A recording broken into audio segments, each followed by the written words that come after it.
प्यारे भक्तों, आज इस वीडियो में हम आपको अंगद और रावण के बीच संवाद तथा अंगद का पैर की कथा सुनाएंगे, तो वीडियो के आप अंत तक बने रहना।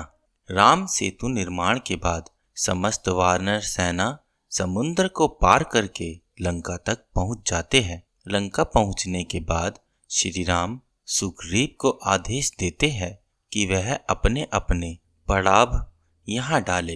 वानर सैनिक वहां पर अपने अपने तंबू खड़े करने में व्यस्त हो जाते हैं। श्री राम की सेना लंका में प्रवेश कर चुकी है। यह खबर सुनकर लंका के राजा रावण भी आश्चर्य में पड़ जाते हैं और वह अपने गुप्तचर को श्री राम की सेना में उनके भेद जानने के लिए भेजती है। श्री राम विभीषण जी के साथ मंत्रणा करके युद्ध की रणनीति बना रहे थे। तब रावण के दो गुप्तचर, जिसमें एक रावण का खास सैनिक था जिनके नाम सुख और सहारन था, वे दोनों भेष बदलकर श्री राम की सेना में उनका दल बल का भेद जानने के लिए घुस जाते हैं।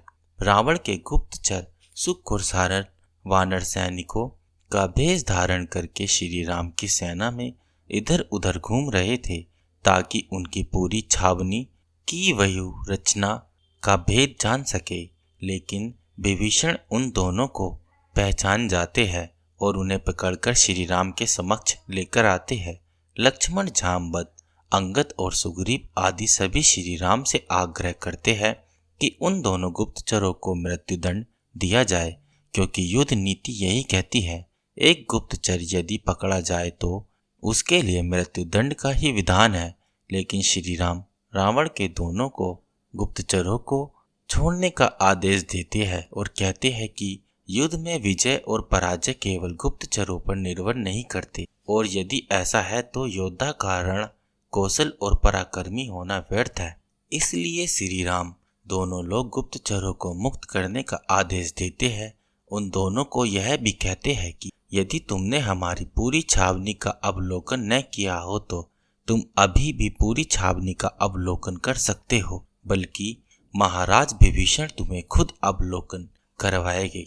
श्री राम के मुख से ऐसा वाक्य सुनकर दोनों गुप्तचर उनके पैरों में गिर जाते हैं और बोलते हैं कि हे कृपा निधान, हम तो मृत्यु के पात्र हैं, लेकिन फिर भी आप हमें मुक्त कर रहे हैं।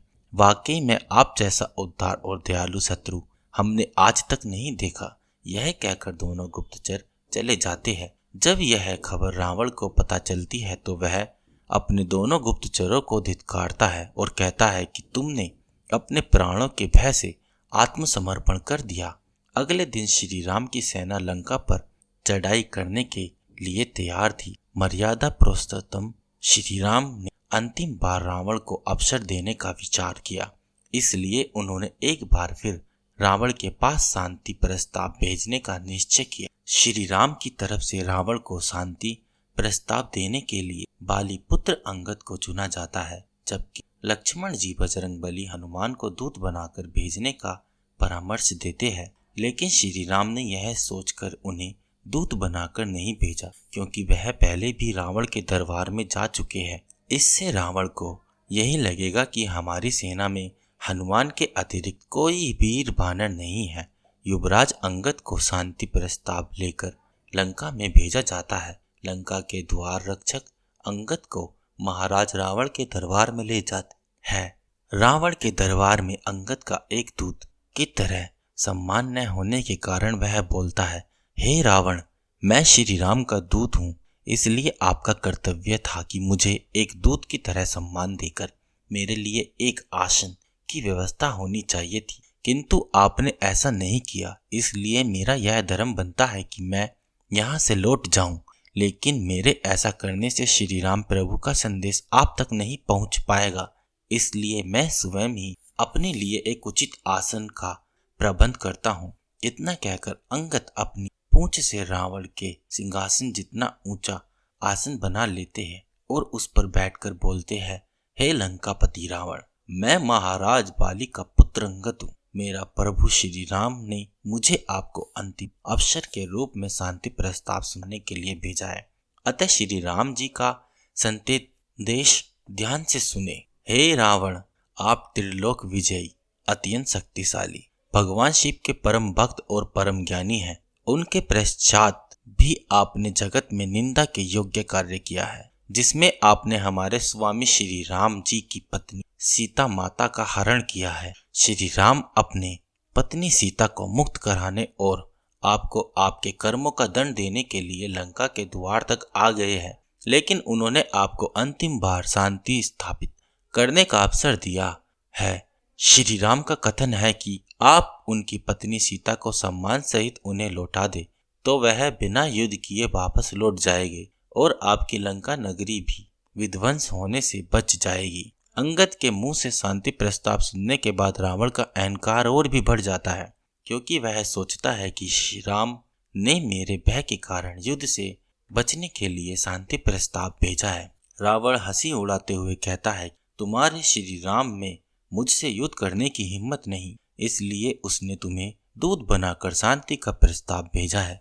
अगर सच्चा वीर होता तो सबसे पहले मुझ पर आक्रमण करता, इस तरह बार बार दूत भेजकर अपना अपमान नहीं करवाता। रावण के इस अहंकार का जवाब देते हुए अंगद ने, अहंकारी रावण, श्री राम ने शांति प्रस्ताव इसलिए भेजा है क्योंकि वह सच्चे वीर है। वह नहीं चाहते कि तुम्हारे कुकर्म के कारण लंका के निर्दोष लोग मारे जाए। और यहाँ यदि आपको अपनी और अपने योद्धाओं की शक्ति पर इतना ही अभिमान है तो मैं अपना एक पैर आपके द्वार में जमा देता हूँ और आपके सभी योद्धाओं को चुनौती देता हूँ कि अगर उनमें हिम्मत और साहस है तो वह मेरे पैर को जमीन से हिला कर दिखाए। यदि आपका कोई भी योद्धा मेरे पैर को जमीन से उठा देता तो मैं अपने स्वामी श्री राम की ओर से आपको यह वचन देता हूँ कि वह हार मानकर वापस लौट जाएंगे। यह कहकर वीर अंगद अपना एक पैर जोर से जमीन पर पटक कर उसे वहीं जमा देता है तथा रावण के सभी योद्धाओं को अपना पैर हिलाने की चुनौती देता है। उसके बाद रावण का एक एक शक्तिशाली और महाभट योद्धा आते हैं, लेकिन उनमें से कोई भी अंगद के पैर को जरा सा भी नहीं हिला पाता। रावण का सबसे प्रिय पुत्र और सबसे पराक्रमी योद्धा इंद्रजीत भी अंगद के पैर को हिला नहीं पाता तो ग्लानि से अपने आसन पर जाकर बैठ जाता है। आखिर में जब रावण यह देखता है कि उसका कोई भी योद्धा अंगद के पैर को हिला नहीं पा रहा है तो वह स्वयं जाता है। जब रावण अंगद का पैर उठाने के लिए नीचे झुकता है तो अंगद एकदम से अपना पैर हटा लेता है, जिससे रावण का मुकुट नीचे जमीन पर गिर जाता है। रावण का मुकुट उठाकर अंगद ने सावधान करते हुए कहा, वह मुकुट बाहर फेंक दे। अंत में अंगद कहता है कि हे रावण, मेरी चुनौती आपके योद्धाओं के लिए थी, आपके लिए नहीं। मैं आपको अब भी यही परामर्श दूंगा कि आप सीता माता को सम्मान पूर्वक श्री राम को लौटा दीजिए और उनकी शरण में जाकर उनसे क्षमा मांग लीजिए, तो आपकी असुर जाति विध्वंस होने से बच जाएगी। यह कहकर अंगद उड़कर वहां से वापस आ जाता। प्यारे भक्तों, अगर आपको यह कथा पसंद आई तो वीडियो को लाइक करें, कमेंट में जय श्री राम लिखें और हमारे चैनल को सब्सक्राइब न किया हो तो स्पिरिचुअल देव ज्ञान को सब्सक्राइब कर इस परिवार से जुड़िए। तो बोलो जय श्री राम।